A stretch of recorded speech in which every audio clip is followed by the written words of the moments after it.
இப்போ இருக்கிற இந்த பகல் இப்போ இருக்கிற பகல் வந்து நீங்கள் நடந்துக்கிட்டீங்க, ரோட்டில் போய்க்கிறீங்க, திடீர்னு இருட்டாயிருச்சுன்னா என்ன பண்ணுவீங்க? நைட்டு எப்படி இருக்கும் அதே மாதிரி இப்போ ஆயிடுச்சுன்னா என்ன பண்ணுவீங்க?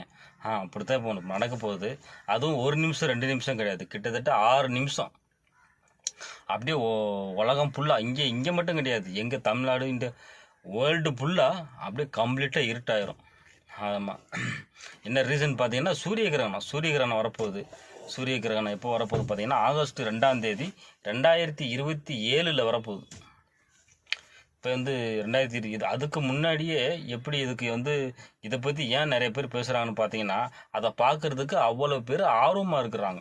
கோடிக்கணக்கான பேர் உலகத்தில் இருக்கிற எல்லா கண்டங்களும் இருந்து அவ்வளோ பேர் இவ்வளோ ரொம்ப ஆர்வமாக இருக்கிறாங்க. இதுக்கு முன்னாடி எப்போ வந்திருக்குன்னு பார்த்தீங்கன்னா 100 வருஷம் ஆச்சு. இது வந்து 100 வருஷத்துக்கு முன்னாடி வந்திருக்கு. அப்போல்லாம் பார்த்தீங்கன்னா கிட்டத்தட்ட ஒரு 3 நிமிடங்கள் வரைக்கும் தான் அந்த சூரிய கிரகணம் இருக்கும். ஏன்னா இப்போ வரும்போது பார்த்தீங்கன்னா, இப்போ வர்ற சூரிய கிரகணம் கிட்டத்தட்ட 6 நிமிடம் வரைக்கும் அது நீடிக்குமா, 6 நிமிஷம் வரைக்கும் அந்த சூரிய கிரகணம் இருக்குமா. ஆமாம்.